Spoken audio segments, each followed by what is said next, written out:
name is Jori Fell, and I have the pleasure today to be here with Mrs. Ann Flynn. She is the coach of the cross country and track team. So thank you very much for being here today. Thanks for having me, Jori. So I have a few questions, so let's get started. I know that you didn't start running until high school. What got you started?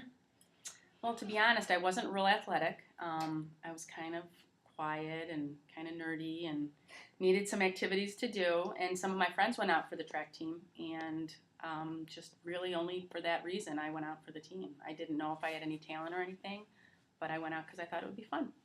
Very interesting. So did you prefer cross country or track more? Cross country. I initially started with track. We didn't even have a girls cross country team at my high school at that time. And since I had some success in track, decided there were enough interest for a bunch of girls to do cross country, and I just loved it from the start. I liked the hills, I liked the dirt, I liked the longer distance, and it just seemed to fit my strengths a little bit better. What is your best memory from high school? Ooh, that's a tough one. I kind of have two, one more general and one more specific. In general, I just loved the camaraderie of the kids on the team, being around other athletes and getting to meet kids from other schools and just having that whole experience. Specifically, probably my highlight, indoor track. We had an indoor track team. I was state champion in New York my senior year, so that was pretty cool. That's really cool. So did you run in college? Yeah, I did. I ran at the University of Iowa in Iowa City. I did get a track and cross-country scholarship, so I ran cross-country, indoor track, and outdoor track there. That's very cool. I'm very jealous. So you continued running after college. What was your favorite distance?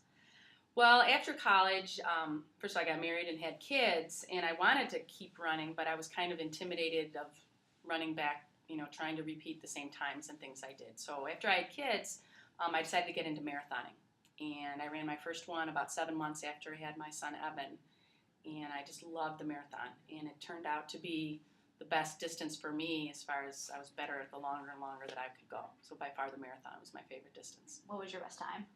Just under 2:45, a 2:44:56 I did at the Chicago Marathon back in 2002. That is outstanding. How have your experiences with running helped you become a coach? I would say being a runner myself helps a lot with coaching just because I've had the same experiences. I've gone through the same things that my athletes have. Well, even though it might not be exactly the same, at least the fact that I've raced a ton, I've had thousands of races probably, hopefully that helps give some advice to race experience and training. I think I also have perspective of having gone through high school, college, and then even post-college running, just kind of look at the big picture of it and try to help kids appreciate what they have now and how fun it is to run on a team, being around other people. So I think it really does help a lot. If you had to choose your favorite moment from this season, what would it be?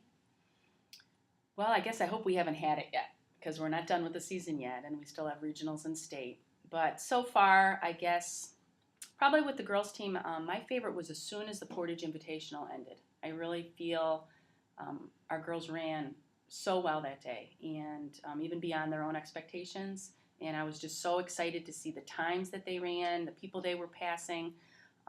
And I knew we had a special team going when I saw the performance that day. I agree with you. So how does it feel to have won the SMAC for 2 years in a row? Awesome. I know a lot of people, I think, doubted us going into the SMAC with Division I and II schools. We had great success in the Wolverine Conference, but these last couple years have been great. Our girls' team has been really strong and won pretty convincingly both years. So I think it's a great feeling, and I just really hope we can continue it. What's really cool, if I could add to that, a lot of the coaches in the SMAC have said they've been really happy to have us because they feel everyone else has tried to step up their game to match what we've done. So I think we've been good for the conference, and they don't hate us yet. Not yet. How do you think that the next 2 weeks are going to play out for the team? Well, we have regionals coming up this weekend. We're favorites right now. I hope our girls can handle that favorite role well. I would love to see us bringing home one of those Michigan-shaped regional trophies. So I guess my expectations are for that. I think what's more important is I think that's what the team's expectations are for it. And it really has to be coming from the team. It can't be coming from us as coaches. I like to take 1 week at a time, so it's hard for me to think about the following week. But assuming we would go to the state meet, our goals at the beginning of the summer were for us to improve on our 10th place finish from the state last year. And probably after we see this weekend and the teams that qualify, we'll be able to better formulate that of how high we could go in the top 10. Gotcha. So how has this season been different than other seasons? Well, first of all, this is one of our biggest girls teams ever. And over the years that I've been at Gull Lake, we've gotten a bigger and bigger team every year. So I think that's really awesome. I think this year's girls team has been just really fun. Every year the personalities are different, and there's some common things that occur just because of our traditions and things we have. But this girls team I think, is really special. They've worked really hard from the JV girls all the way up to the top varsity kids. And while we've had other teams that work hard, I think this girls team is a little bit more focused and willing to take the next step to succeed. Kind of goofy at times, and sometimes I wish we had a little more focus, but when they need to be, I think they focus really well. Well, thank you for your time, Coach Flynn. And thank you, everybody, for watching my interview with Coach Flynn.